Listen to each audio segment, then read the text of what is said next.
Deep underground lies a certain base, first released in March of 2008. This is known as the underground base, and the name pretty much tells you everything you need to know. Sure, there is some equipment, potential health hazards, and a lot of rooms, but at its core, it is still just a base. There really isn't much that happens here, even if there is an alien at the very front of the game image. Sure, they are in here, it's just like, nothing really happens with them, just kind of here. It is pretty strange that a normal base would have these anyways, but it was 2008, so I don't think it's anything too crazy. Though the majority of all the rooms are pretty empty, there really isn't much else to do here. But we all know it doesn't end there. Exactly 3 months later, in June of 2008, a game simply called Area 51-A would be released. This isn't directly tied to the underground base, but the release date is really coincidental, and some of the textures used are a little similar. With this in mind, let's just go over Area 51-A real quick. This map is a lot larger, housing a bunch of technology, vehicles, and many secrets hiding below.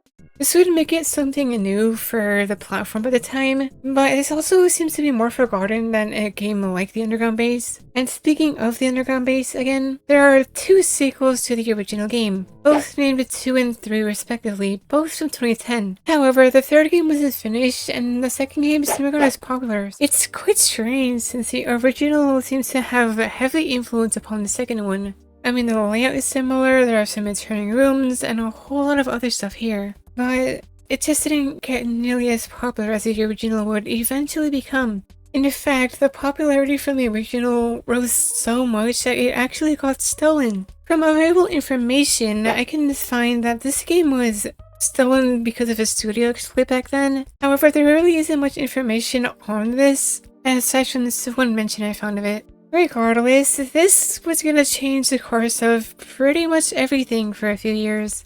Sometime between 2009 and 2010, the underground base would be re-uploaded hundreds of thousands of times across the platform.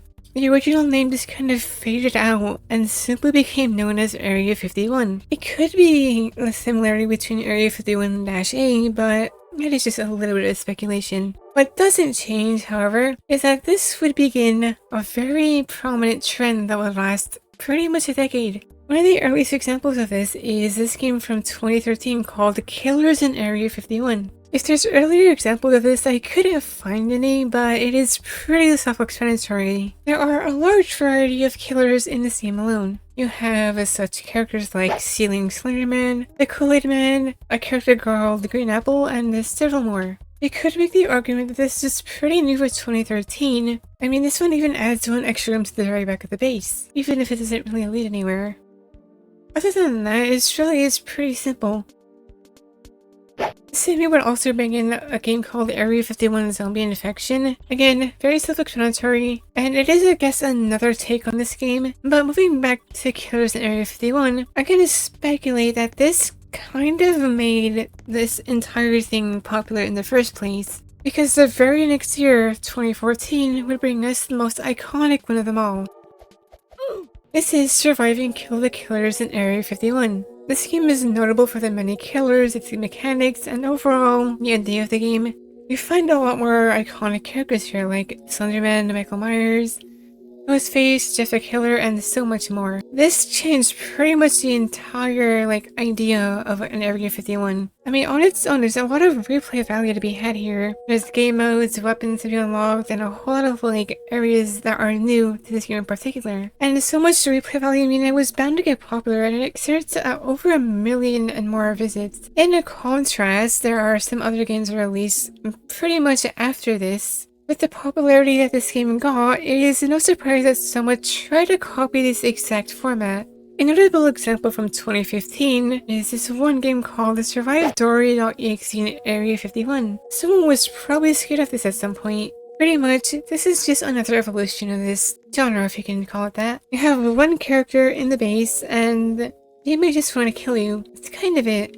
It was pretty popular to see your favorite childhood character with red and bloody eyes all over the place, and 11 million visits later, the game is pretty much just dormant. But this also paved the way for even more of this. You can definitely find more .exe versions of characters in an Area 51 base, and I mean with the popularity that Survive Dory got, I would be surprised if there weren't any at all. this new type would pretty much last until the end of like 2010s. But one of the latest examples I found was this game called Survive Shrek in Area 51 from 2022. Again, self-explanatory. Shrek is in here, survive or like die. Once again, character and base, survive or kill.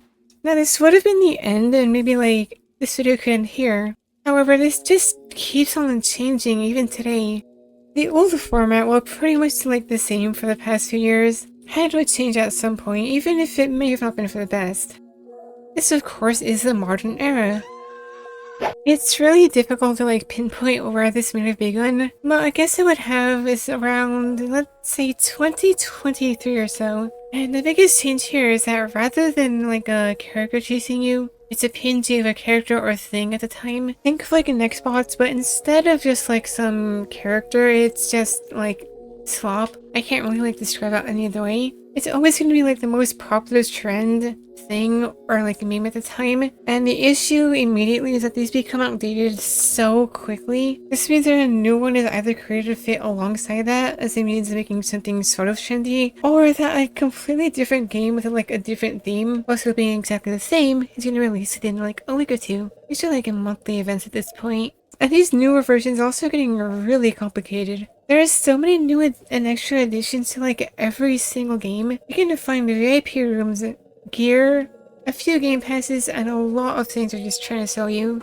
There is so much going on at once, and it feels overwhelming just to even play one of these. There's even this like a new sub-variation with the R15 bundles instead of like PNGs, but like it doesn't get better as some of them even have pop-ups whenever you try to leave the game. And strangely enough, there's like a new variant of the underground base that is just like somewhat different but still the same in so many ways. The cycle really never ends, and it's only like seemingly getting worse every time you look back. I mean, whenever you search up Area 51, immediately the first thing you're gonna see is some like slop. Now, I may not be like the target audience for this type of game, but seeing the original underground base from 2008 become this, it's gone through so much in over 10 years. Its lifespan started as just a small base to like show off a build, to becoming Area 51, to becoming this, and like it's really just oddly like interesting, but also really strange to see. And no, I don't really play Area 51 games for a living. I mean, if I did, I'd be living back in like 2018 or so. I know those were popular back then. But overall, we wouldn't have run and survived and killed the killers in Area 51 without this. So, to the underground base, thank you for your sacrifice. But I guess everything is just gonna end up in Area 51 all over again. So for all I know, I'm gonna have to like see stuff like survive, like a funk in Area 51. Yeah, I think we're just gonna blow up the entire base. So for all I know, I'm gonna have to deal with like, I don't know, like, I forgot what I was gonna say, oh my god.